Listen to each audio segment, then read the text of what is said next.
మీ వీంకుడే కాకుండా వేరే ఎవరైనా పోయారా? మా అబ్బాయి తను కూడా తొక్కిసలాట్లో చనిపోయాడు. కోడలు ఉండే ఉంటుంది కదా, తన పేరేంటి?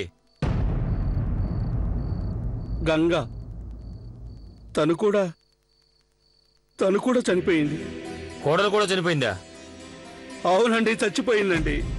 ఎన్నిసార్లు చెప్పమంటారు బాబుగారు? దీంతో రాత కోతల పని అయిపోయి ఉంటే మా అబ్బాయి శవాన్ని నాకు ఇప్పించండి. వాడికి దహన సంస్కారాలు చేయాలి నేను. అవునులే, నీ పేరు గంగే. ఇక నుంచి నువ్వు మా ఇంటి కోడలివి. ఏమైంది? వీళ్ళలో ఎవరినైనా గుర్తుపట్టగలవా?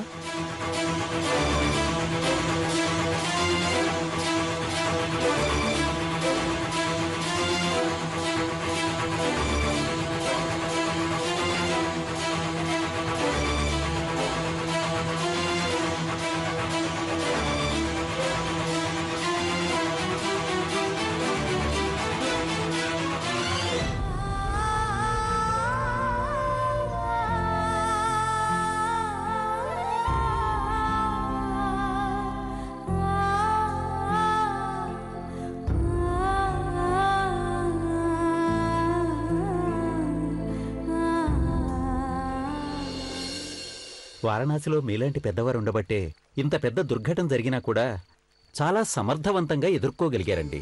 నిరంజన్ గారు, ఏమైంది రాఘవయ్య గారు?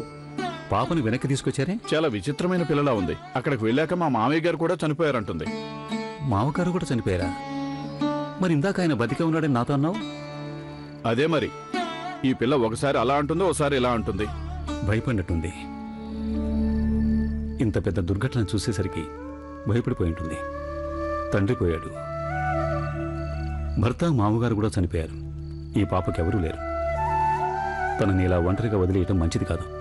శిబిరం ఉందిగా, అక్కడ ఉండమందాం. వద్దు రాఘవయ్య గారు, శిబిరంలో పరిస్థితి మీరు చూశారుగా. అక్కడ తాగటానికి శుభ్రమైన నీళ్లు లేవు, మంచి భోజనం లేదు, పడుకోవటానికి కూడా సరైన ఏర్పాట్లు లేవు. పైగా తన ఆడపిల్ల. అక్కడొద్దు, తను ఉండటానికి వేరే ఏర్పాట్లు చేద్దాం. నిరంజన్ గారు, ఇంకా సేపట్లో తెల్లవారిపోతుంది. మీకింకా చాలా పనులున్నాయి కదా. ఆయన సరిగ్గానే చెప్పారు.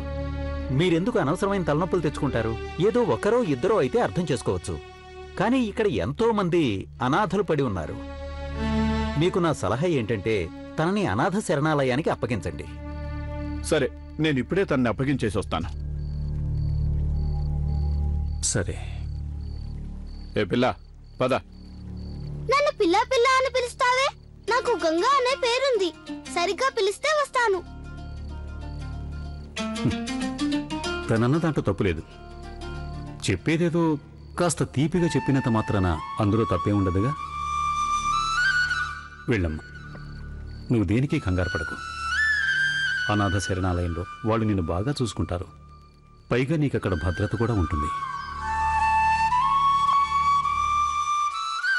అమ్మగారు, మీరు సరేనంటే ఇక బయలుదేరదామా?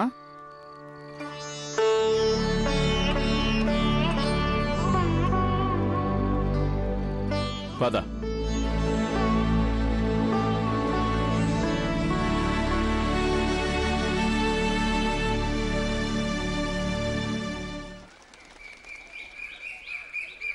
ఐఎమ్ వెరీ సారీ రాఘవయ్య గారు, ఒక బెడ్ కూడా ఖాళీగా లేదు. ఎక్కడుంచమంటారు ఈ పిల్లని? హఠాత్తుగా అంత పెద్ద దుర్ఘటన జరిగేసరికి ఇప్పుడు ఈ అనాథాశ్రమంలో ఒక్క బెడ్ కూడా ఖాళీ లేకుండా పోయింది. మీరు తనని వేరే దగ్గరికి తీసుకెళ్ళండి. నేను చెప్పాను కదండి, నిరంజన్ గారు చెప్పిన మీదటే నేను ఇక్కడికి వచ్చాను. మీరేమో కుదరదంటున్నారు. ఈ పిల్లను వెంట పెట్టుకుని నన్ను రాత్రంతా ఎక్కడికి పొమ్మంటారు చెప్పండి?